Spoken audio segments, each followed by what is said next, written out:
नमस्ते दोस्तों, एक बार फिर से आपके अपने YouTube चैनल मेरी कहानियां पर स्वागत है। आज हम फिर से हाजिर हैं एक नई कहानी के साथ। जीवन का सबसे बड़ा सत्य यही है कि हर अंधेरे के बाद एक नया सवेरा होता है, बशर्ते हम सत्य की ओर अपनी आंखें खुली रखें। डर और भ्रम की जंजीरों को तोड़कर हमें अपने भीतर के साहस को जगाना होगा, क्योंकि कई बार हमारी सबसे बड़ी त्रासदी ही हमारी सबसे बड़ी मुक्ति का मार्ग बन जाती है। मेरा नाम आरूही शर्मा है और मैं 27 साल की हूँ। मेरा पेशा एक सीनियर सॉफ्टवेयर इंजीनियर का है और मैं बैंगलोर की एक प्रतिष्ठित मल्टीनेशनल आईटी कंपनी में कार्यरत हूँ। मेरी जिंदगी, जिसे लोग आज़ाद परिंदा कहते हैं, हकीकत में वैसी ही थी, माइनस एक शानदार पैकेज, मेरे सपनों का शहर, कर्नाटक की राजधानी और किसी भी बंधन से मुक्त एक व्यक्तिगत स्पेस। मैं अपने बचपन की यादों को पीछे छोड़कर एक आत्मनिर्भर महिला के तौर पर अपनी पहचान बना चुकी थी।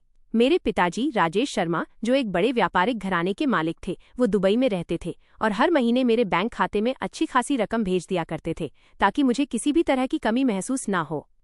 ये जुलाई का महीना था और बैंगलोर की मॉनसून वाली ठंडी हवाएं मेरे 26वें माले के फ्लैट की खिड़की से आकर मेरे चेहरे को छू जाती थीं।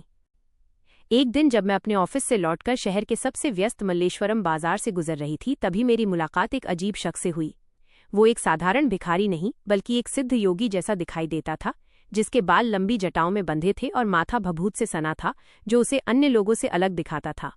वो जोर जोर से शिव तांडव स्तोत्र का पाठ करते हुए भीख मांग रहा था, लेकिन जब मैंने अपनी जेब से 10 रुपए का नोट निकालकर उसे दिया तो उसके चेहरे के भाव अजीब तरह से बदल गए। उसकी गहरी ध्यानमग्न आंखें मेरे चेहरे पर टिक गईं और उसने मुझे रोककर लगभग चिल्लाते हुए कहा, बेटी, तुम जिसे अपनी माँ समझती हो, वो तो 10 साल पहले ही वैकुंठ धाम चली गई, लेकिन तुम्हारी असली माँ, वो 1 महीने के बाद एक निष्प्राण संतान को जन्म देगी। ये सुनकर मैं अवाक रह गई, क्योंकि मेरी माँ, जिनका नाम साधना था, 10 साल पहले ही एक भीषण सड़क दुर्घटना में इस दुनिया को अलविदा कह चुकी थी। मैंने उस सिद्ध योगी की बात को एक पागल की बेतुकी बकवास समझकर नजरअंदाज कर दिया और अपने रास्ते बढ़ गई, क्योंकि ऐसे धार्मिक वेशभूषा वाले लोग हमारे देश में बहुत आम हैं, जो हाथ पैर सलामत होने पर भी काम के बजाय भीख मांगने को ज्यादा अहमियत देते हैं और ज्ञान की बातें करने के बजाय ऐसी बेतुकी बातें करते हैं। लेकिन अगले कुछ दिनों तक ये सिलसिला चलता रहा। वो मुझे बाजार में, मेरे ऑफिस के पास, यहाँ तक कि मेरे फ्लैट के बाहर की सड़क पर भी मिल जाता था। हर बार मैं उसे कुछ पैसे देती और हर बार वो वही बात दोहराता, तेरी माँ 1 महीने बाद एक निष्प्राण बालक को जन्म देगी। उसकी बात को बार बार सुनकर मेरा गुस्सा 7वें आसमान पर पहुंच गया। एक रोज भरे बाजार में जब वो चिल्लाकर बोला कि ठीक 1 महीने बाद तेरी माँ एक मुर्दा संतान को जन्म देगी, तो मेरा सब्र टूट गया। मैंने आवेश में आकर उसे जोरदार थप्पड़ मारा और चिल्लाई, पागल हो तुम? मेरी माँ तो 10 साल पहले ही एक दुर्घटना में चल बसी है। मेरी मरी हुई माँ पर इल्जाम लगाना बंद करो। वो योगी, जिसकी आंखों में हमेशा एक अजीब सी चमक होती थी, मेरी थप्पड़ खाकर भी शांत रहा। वो बस रोता हुआ अपनी राह चला गया। मुझे कुछ देर के लिए अच्छा लगा कि मैंने अपनी माँ के सम्मान की रक्षा की, लेकिन उस योगी की बात मेरे दिलो दिमाग में गहराई तक बैठ चुकी थी। मैंने खुद को समझाया कि ये सब मेरे दिमाग का फितूर है, तनाव है, लेकिन फिर भी एक अजीब सी बेचैनी मुझे घेरने लगी थी। ठीक 1 महीने बाद सुबह 8 बजे जब मैं अपनी डेस्क पर बैठकर कोड लिख रही थी, तभी मेरे फोन पर एक अनजान नंबर से कॉल आया। आप आरूही शर्मा बोल रही हैं? कृपया सिटी अस्पताल तुरंत आ जाएं। आपकी माँ ने एक निष्प्राण भाई को जन्म दिया है। ये सुनकर मेरे पैरों तले जमीन खिसक गई। एक मुर्दा भाई, माँ जो 10 साल पहले मर चुकी थी। मैं एक अजीब उलझन में फंस चुकी थी। इस घटना के बाद मुझे हर पल ये महसूस होने लगा कि कोई मेरा खुफिया तौर पर पीछा कर रहा है। मैंने अपने फ्लैट में सुरक्षा कैमरे भी लगवाए, अपनी कार का रास्ता भी बदला, लेकिन मेरी हर कोशिश नाकाम हो जाती और पता ही न लगता कि आखिर वो कौन है जो मुझ पर नजर रखे हुए है। मैंने अपनी सबसे अच्छी दोस्त प्रिया, जो मुझसे 1 साल छोटी यानी 26 साल की थी और उसी कंपनी में HR मैनेजर थी, को ये बात बताई। प्रिया ने मेरी बात सुनने के बजाय हंसते हुए मेरा मजाक उड़ाया, यार आरूही, तू भी ना बेकार में वहम पाला मत कर। तुझे भला कौन फॉलो करेगा? ये सब तेरा दिमागी फितूर है। अगले दिन जब मैं ऑफिस के लिए निकली तो फिर से वही सिद्ध योगी मेरे सामने आ गया। आज भी मैंने जब उसे पैसे निकाल कर दिए तो उसने वही बात दोहराई, बेटी, 1 महीने बाद तेरी माँ मरा हुआ बेटा जनेगी। इस बार मैंने उसकी बात अनसुनी कर दी और एक हल्की सी नज़र उसे देखते हुए आगे बढ़ गई, क्योंकि वह मुझे पागल ही लगा। मैंने उस पर ज्यादा गौर न किया, लेकिन आज भी मुझे उसकी आंखों में वही अजीब सी मुस्कुराहट और एक गहरी पीड़ा नजर आई थी। वो भला आदमी रोज मुझे एक ही बात क्यों कह रहा था? क्या वो सचमुच पागल था, या मेरे सामने ये सब करने का ढोंग रच रहा था? लेकिन एक योगी का मुझे ये कहना कि मेरी मरी हुई माँ मरे हुए बच्चे को जन्म देने वाली है, ऐसी बात कहने के पीछे क्या वजह हो सकती थी? मैंने अपने दिमाग को झूठी तसल्ली दी और अपने काम पर जाने लगी। मेरा काम में बिल्कुल मन नहीं लग रहा था, क्योंकि मुझे बार बार उस फकीर की बात याद आ रही थी। एक शाम मैंने अपनी दोस्त प्रिया को लेकर इलेक्ट्रॉनिक सिटी के पास लगे एक बड़े मेले में जाने का फैसला किया। प्रिया 2 महीने बाद शादी करने वाली थी और कह रही थी कि शादी से पहले का समय ही घूमने फिरने का है, उसके बाद तो तेरे जीजू मंगेतर कहीं आने जाने नहीं देंगे। मैंने हंसते हुए कहा, बस कर दे यार, तूने तो सारे पुरुषों को एक ही पलड़े में तौलना शुरू कर दिया है। वो तेरी बचपन की मोहब्बत है, इसलिए तेरे मिजाज का है। लड़के तो वैसे भी थोड़ी सी मोहब्बत पर ही पिघल जाते हैं। तभी मेरी नज़र सामने पड़ी और मेरी आंखें हैरत से फटी रह गईं। वही सिद्धि योगी, पर आज वो फटे कपड़ों में नहीं, बल्कि एक महंगे कुर्ता पायजामा में किसी बिजनेस मीटिंग की तरह एक आदमी को कोने में लेकर गंभीर बातें करने में व्यस्त था। मैंने तुरंत प्रिया का ध्यान उसकी तरफ खींचने की कोशिश की। प्रिया, तूने देखा? वो योगी, वो अच्छे कपड़ों में क्या कर रहा है? लेकिन जब तक प्रिया ने देखा, वो आदमी वहां से गायब हो चुका था। मुझ पर तो हैरतों के पहाड़ टूट पड़े थे। ये भिखारी यूं अच्छे खासे कपड़ों में खड़ा होकर किसी से बात कर रहा था। प्रिया ने मेरी मानसिक हालत को भांपते हुए कहा, आरूही, ये सब तेरा वहम है। तुझे हर आदमी में उस योगी का चेहरा नजर आता है। चल, हम घर चलते हैं। वो मुझे घर लेकर आ गई। हम लोगों ने एक ही फ्लैट किराए पर लिया हुआ था। हम दोनों के बीच अच्छी दोस्ती बन गई थी और हम एक दूसरे का सहारा बने हुए थे। मैं सो गई, लेकिन नींद में भी मुझे उसी सिद्ध योगी का भयानक सपना आया था। वो एक बहुत ही अजीब शक्ल वाला बच्चा लेकर मेरी तरफ बढ़ रहा था। मैं डरती हुई भाग रही थी और वो योगी मेरी बेबसी देखकर हंस रहा था। उसी वक्त सब कुछ बदल गया था। अब बच्चा मेरी माँ साधना के हाथ में था और वो चिल्ला चिल्लाकर कह रही थी, ये तेरा भाई है और इसका कातिल तू है। मैं अचानक से चीख मारकर उठी। मेरी दोस्त प्रिया जल्दी से मेरे बिस्तर पर आई और पानी का गिलास मुझे पकड़ाया। मैंने हताशा में उसे बताया, प्रिया, मैंने बहुत ही भयानक सपना देखा है। वही योगी आया था मुर्दा बच्चा लेकर। फिर मेरी माँ भी आई थी। वो मुझे उस बच्चे का कातिल कह रही थी। मेरी माँ तो मर चुकी हैं। ये सब कैसे हो सकता है? मैं पागल हो जाऊंगी। प्रिया ने मुझे दिलासा दिया कि ये सब मेरे तनाव का नतीजा है और मुझे आराम करने को कहा। अगले दिन मेरा पूरा शरीर तेज बुखार से तप रहा था और इस वक्त मेरी जबान पर बस मेरी माँ का नाम था। प्रिया ने मेरा बहुत ख्याल रखा और डॉक्टर के पास लेकर आई। डॉक्टर ने भी यही कहा कि इन्होंने किसी बात की बहुत मानसिक चिंता ली है, जिसकी वजह से इन्हें बहुत ही दिमागी दबाव पड़ा है और बुखार हो गया है। शाम तक मैं कुछ बेहतर महसूस कर रही थी। अगले दिन मैं एक बार फिर से बिल्कुल ठीक हो चुकी थी और मैंने उस योगी और उसकी भविष्यवाणी को अपने दिमाग से बिल्कुल निकाल दिया था। छुट्टी का समय हुआ तो मैंने बाजार का रुख किया। मुझे अपने लिए कुछ खरीदारी करनी थी। मैं अपने लिए बहुत खरीदारी कर रही थी, तभी मुझे फिर से लगा जैसे कोई मेरा पीछा कर रहा हो, लेकिन मुड़कर देखा तो वहां कोई भी नहीं था।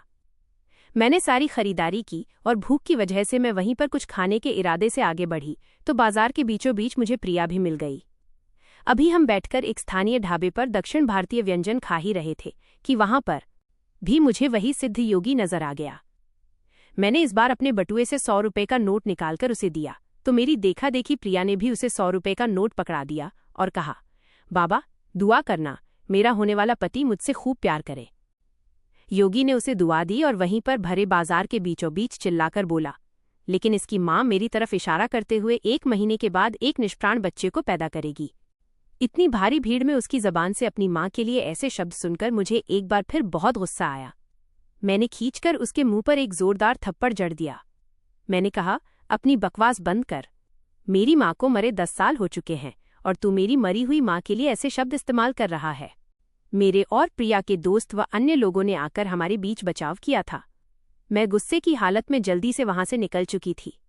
मैं सीधा अपने घर आई और अपनी माँ की तस्वीर के सामने खड़े होकर बिलख बिलख कर रोई। मुझे समझ नहीं आ रहा था कि आखिर इसका मुझे मेरी माँ के बारे में ऐसी बातें कहने के पीछे मकसद क्या था। इस हादसे के बाद 4 दिन तक वो आदमी मुझे नजर नहीं आया। मैं भी उसे भूलकर अपनी जिंदगी में व्यस्त हो चुकी थी, लेकिन ठीक 2 हफ्ते बाद एक शाम वो एक दिन फिर मेरे सामने एक सुनसान शिवालय के पास आकर खड़ा हो गया और बोला, कल तेरी माँ एक मरे हुए बच्चे को जन्म देगी।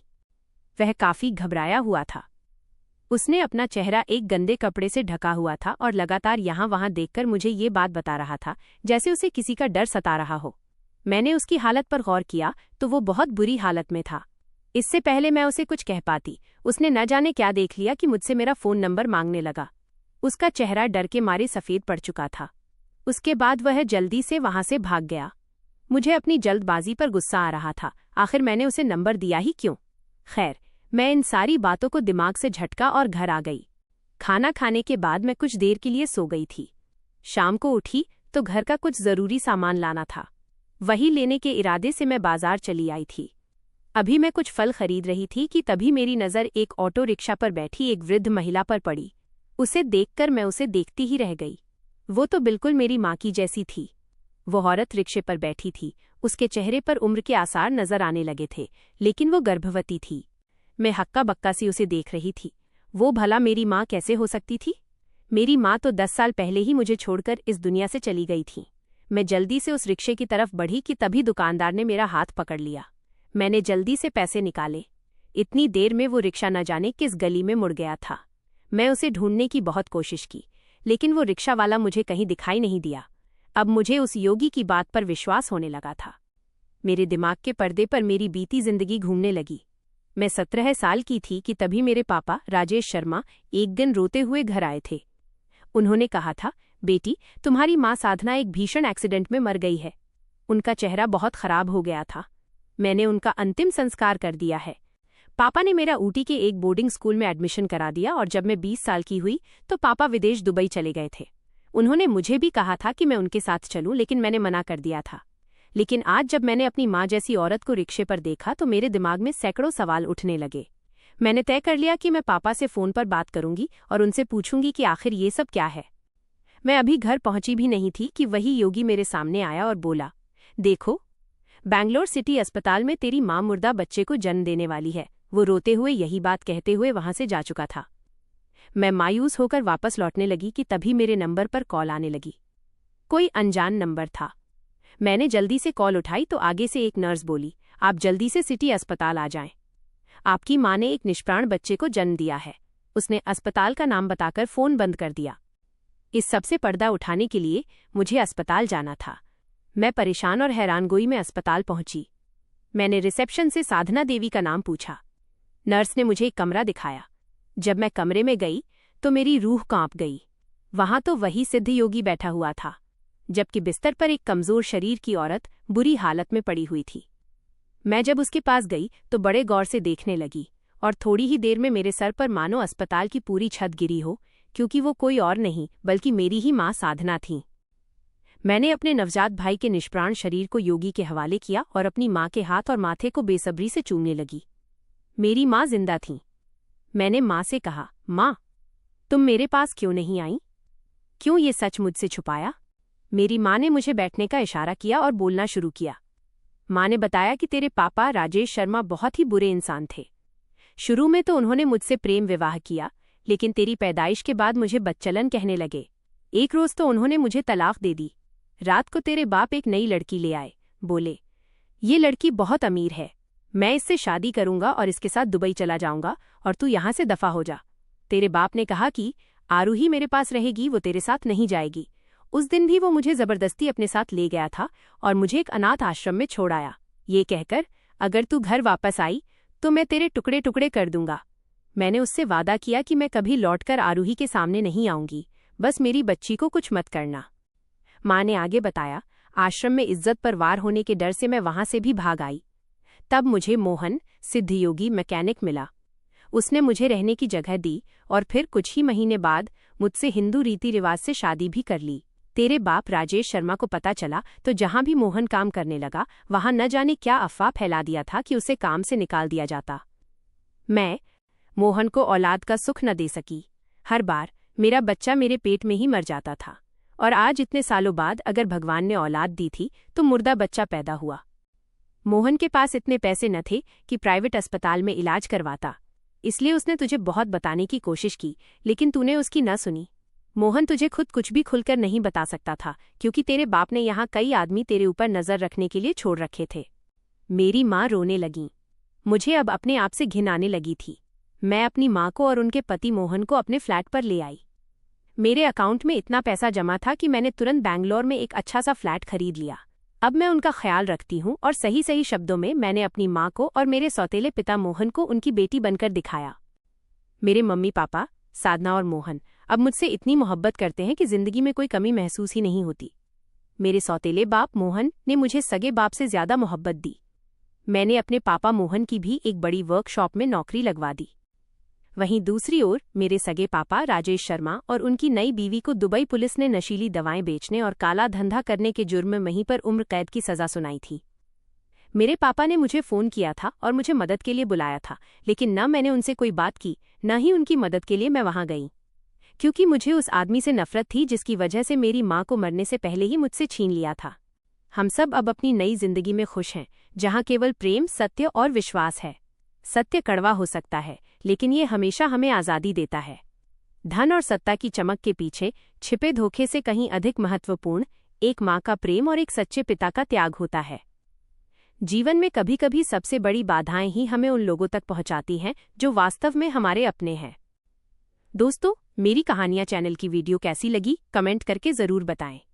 वीडियो को लाइक और चैनल को सब्सक्राइब जरूर करें।